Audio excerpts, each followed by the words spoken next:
Hello everyone. So this is going to be a video after such a long time. Sorry for the late uploading. I was actually busy with a long project.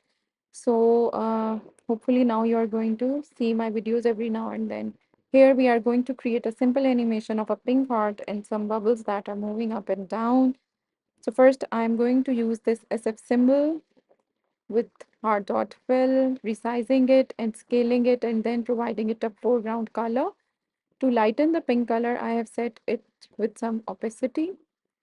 After that, we are going to attach some of the animations with it. The first animation is going to be of the scale because I want the heart to be like a beating heart. So scale up and down. So I have provided it with a scale effect. And next, the animation. So you can basically write here which waveform you want to take for the animation, which is ease in out, duration, and then I'm going to tell it that I want to repeat it forever, which means that we are going to repeat it over and over with direction that is going to be reversed. So this is the heart, that how it's going to look like. So you have seen here that the animation is not working up till this point. So next we are going to attach here the bubbles, and I'm going to write here the code to change the scale so that the effect is visible on the screen. So first, let's create the view, which is a bubble view. We are going to set here size, exposition, delay. You are going to see in the implementation what all of these properties are doing inside this bubble view. So set all of these. And next we are going to use here a local property, which is a Y offset, which is going to help us to move the bubbles up and down inside the heart. So first we are going to create the body of this struct. And next we are going to create here some circles, and we are going to fill it with color having different opacity, which is going to depend on the random color. And here we are going to provide the range of opacity. We are going to start off from 0.4 and then goes to 1, which is fully opaque. Now here comes the frame width and height because we want to size the circle. So it is going to be a square with the variable name size for both width and height. After that, we are going to position it inside the heart. So for X position, we are going to pass an X position, and then we are going to pass here a height because the height lessens from bottom to top. Next, we are going to provide here an offset, which is going to help it to move from bottom to top and then top to bottom. Now, on the appearance of it, we are going to apply an animation.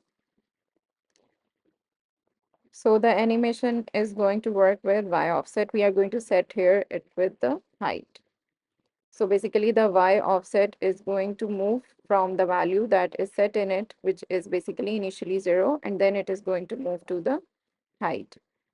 So here I am providing the other values and settings of the animation. Now we are done with the creation of a bubble view. Next, I'm going to call here the bubble view inside the heart. So follow all of these steps and let's see how the animation looks like.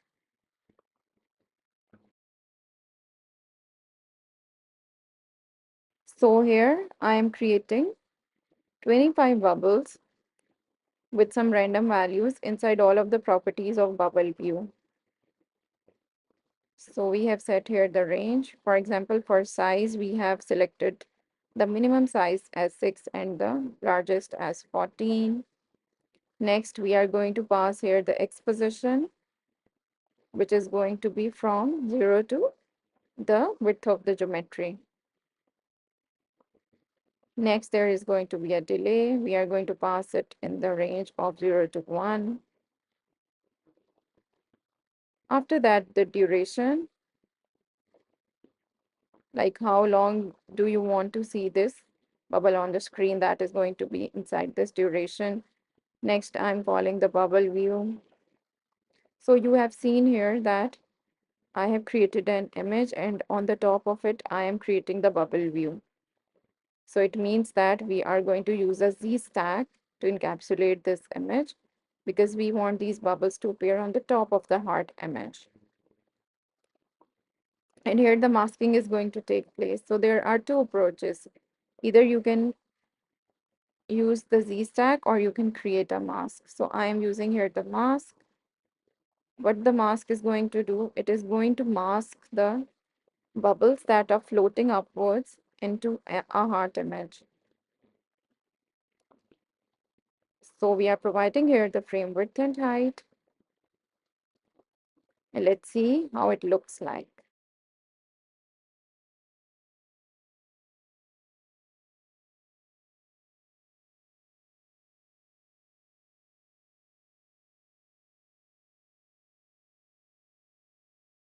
Now on Appear, we are going to set the scale so that our animation of scale effect is going to be effective afterwards. And also for the scale animation, we need to encapsulate it inside a Z stack. Otherwise, we can omit this top image. And we can simply work with Geometry Reader if you just want a heart with these bubble animations. So this is all for this tutorial. I hope you've learned something from it. Do not forget to like and share this video, subscribe to my channel. If there are any questions, post in the comment section. Thanks for watching.